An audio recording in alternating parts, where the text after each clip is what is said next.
houses. Gulaalli waancaa addunyaa biyyoota Afrikaa ramaddii sagalitti qoodamee gaggeeffamaa tureen biyyoonni ramaddii isaanii irraa sadarkaa takkaffaan xumuraan sagal kallattiidhaan waancaa addunyaa bara 2026 Ameerikaa, Kanaadaa fi Meksikoon waliin qopheessaniif kan dabre yoo ta'u, biyyoonni sadarkaa lammaffaan xumuran kanneen qabxii gaarii galmeessisan afur ammoo taphni mo'anii dabruu Morookoodhatti waliin gaggeessaa turan injifannoo Rippaabilik of Kongoodhaatiin golbameetii jira. Biyyoonni afran Naayijeeriyaa, Gaaboon, Kaameruunii fi Rippaabilika Dimokiraatawaa Koongoo turan. Tapha mo'anii dabruu waliin taasisaniin ammoo Naayijeeriyaan Gaaboon injifachuudhaan, Dimokiraatik Koongoon ammoo Kaameruun mo'achuudhaan xumuraaf erga dabraniin booda halkaneedaa ammoo tapha xumuraa waliin gaggeessaniin Dimokiraatik Koongoon rukuttaa adabbiitiin injifachuun morkii mo'atanii dabruu tapha interkontinentaal kan biyyoota ardiilee garaagaraa jidduutti gaggeeffamuuf Afrikaa bakka buutee dabruu mirkaneeffattee jirti.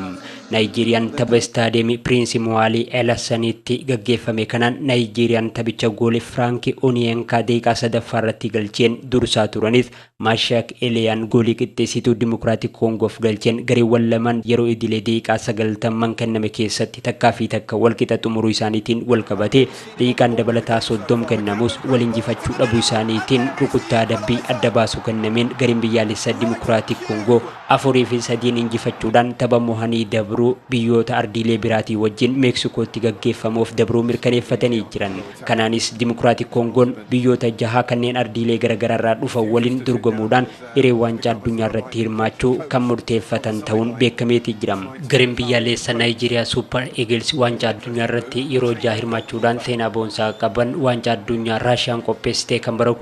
2018 gaggeeffameen as waancaa addunyaa Kwaatar qopheessitee kan bara 2022 irratti osoo hin hirmaatiin hafuu isaaniitiin wal qabatee waancaa addunyaa lama irratti walitti aansuudhaan dorgommii ala ta'uu danda'anii jiran. Leenjisaan duraanii garee biyyaalessaa Maalii dursaa waancaa Afrikaa dabre irratti ga'umsa gaarii agarsiisee Erik Cheelee baatii gurraandhalaa keessa erga itti gaafatamummaa garee Super Eagles fudhatee booda biyyattii morkattuu cimtuu taasisuus tapha kaleessa galgala Rippaabilika Dimokiraatawaa Koongoo waliin taasisaniin garuu hin milkoofne. Victor Osimhen miidhama jabaa isa mudate irraa kan ka'e garee biyyaalessaa akka barbaadamutti gargaaruu hin dandeenye. Naayijeeriyaan qabxii 15 argachuu qabdu keessaa kan argachuu dandeesse qabxii 4 qofa. Taphataan sara fuulduraa kilabii Turkii Galatasaray Victor Osimhen qaadhimamaa badhaasa taphataa cimaa Afrikaa kan bara kanaa ta'uun isaatis ni beekama. Rippaabilikni Dimokiraatawaa Koongoo tapha kana injifachuu isaaniitiin wal qabatee waancaa addunyaa bara 2026 biyyoonni Ameerikaa kaabaa 3 waliin ta'uudhaan qopheessan irratti hirmaachuudhaaf tapha interkontinentaal biyyoota ardii addunyaa 5 waliin taphatamuun hiree ofii kan murteeffatan ta'a.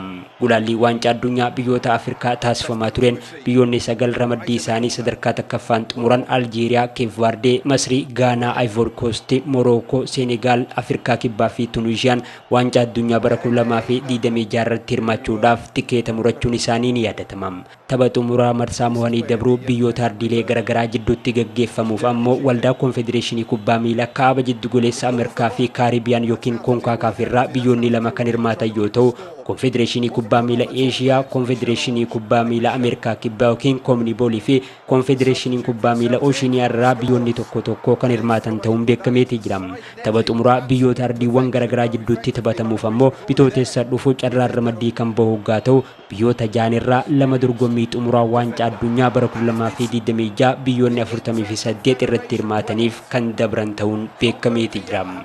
And the Democratic Republic of Congo